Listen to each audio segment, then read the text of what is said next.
Can you hear me? My name is Hironori Tarumi. Please look at my jacket. This jacket is the same as the brochure in your hand. You understand what I mean? So the jacket is the same as the brochure in your hand. I was just wondering whether or not I should wear the t-shirts. This time I decided to the same jacket. I took a photo for the brochure. So first of all, let me ask you a simple question. Just one simple question. Do you think you are a nice person? No.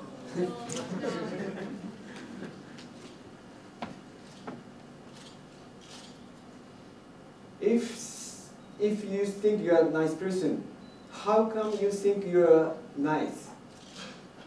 And if not, how come you think you're not so nice? The reason why I'm asking this kind of simple, stupid question is because I'm not sure whether or not I myself am a nice person. When I was young, very young, I thought teachers and professors all over the world, for example, should be always nice or kind to their students. Now, as a public policy professor who focuses on the so-called philanthropy, which is about nice people or is about nice organization, so to speak, I'm supposed to be good at being nice to everyone, others. Yes, you can say, basically, I am a kind of nice person. I at least try to be nice to every student I meet.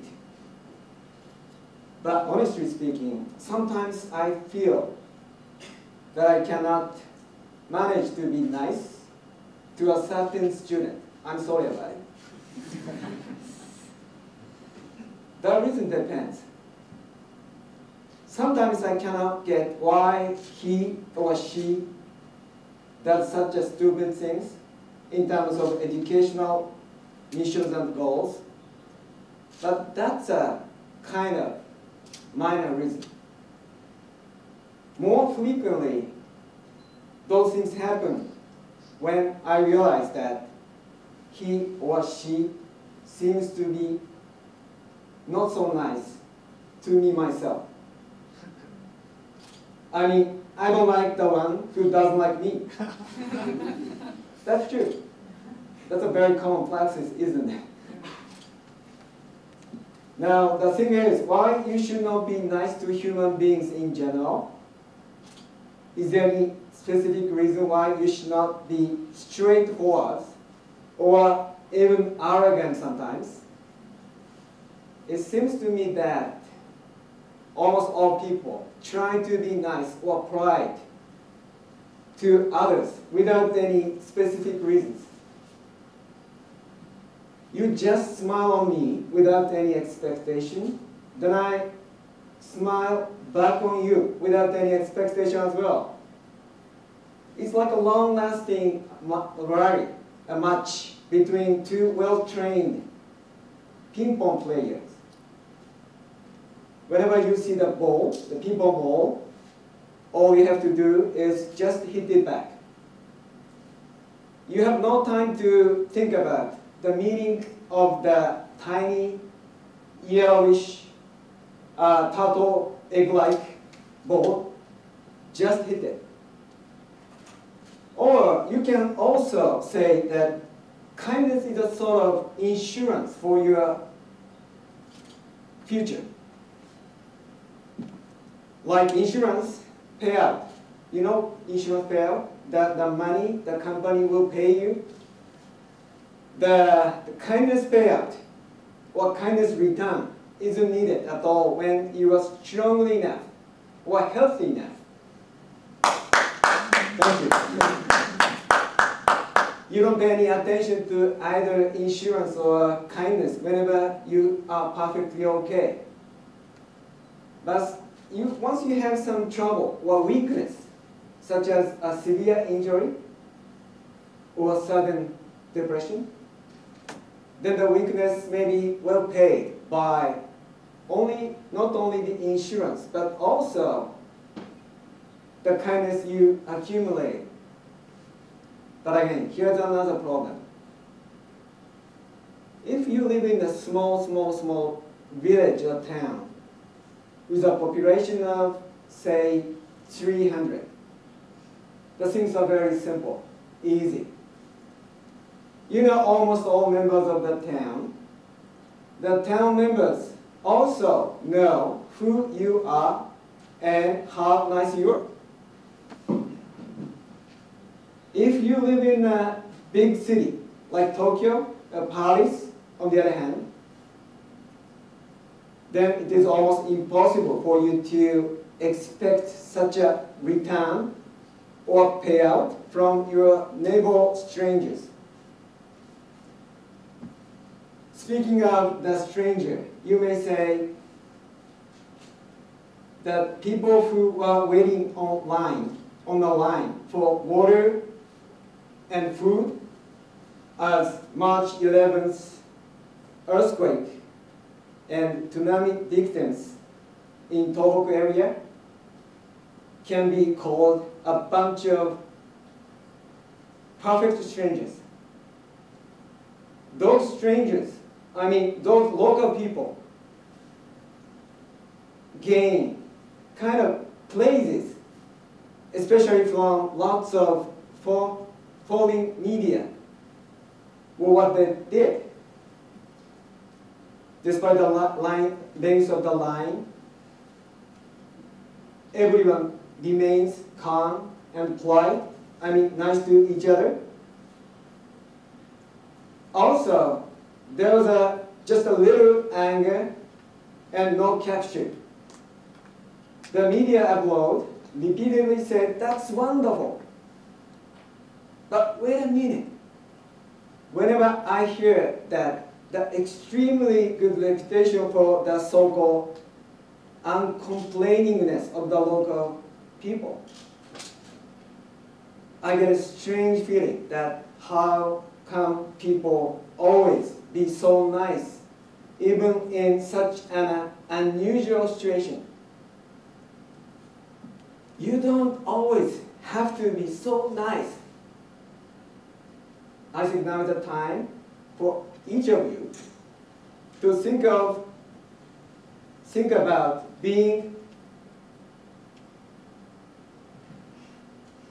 an NSN.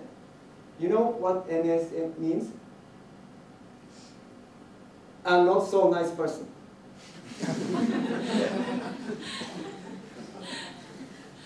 As an NSN, it's very difficult to say. As an NSN, you can cry sometimes. You can scream sometimes. Or you can even curse sometimes, curse each other sometimes, so that you can get rid of whatever you want to wipe out from your mind. For instance, an NSN may strongly complain about the same old breakfast that the temporary shelter provides day after day. You can say something like, "Stop it, enough is enough, I'm sick and tired of it." Expressing yourself loudly is sometimes the best remedy for your anger as well as sadness. I truly believe.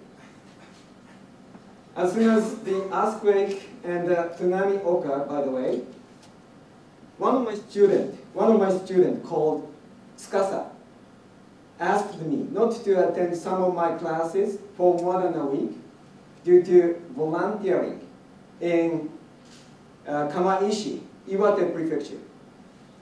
which is one of the most severely damaged town in Tohoku area. Of course, I said, no problem, go ahead. But honestly speaking, I was not so sure if he could play some role there. Because he was always unusually passive in my classes. In fact, he did neither call me nor email me during his stay there, so that I eventually started to think that he was almost giving up my class. Actually, I was totally wrong. Then I thought, gosh, why I couldn't be much nicer to him.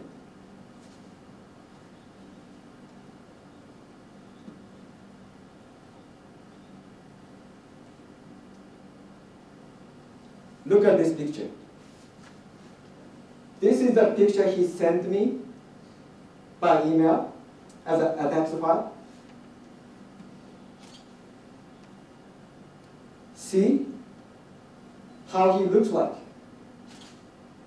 This must be the photo which was taken just after he said goodbye to some local people. Have you here with me being hugged tightly like this recently? I think this is just wonderful. As a researcher who still knows little things about people and their decision making, I will keep making my researches on people as well as organizations. Thank you.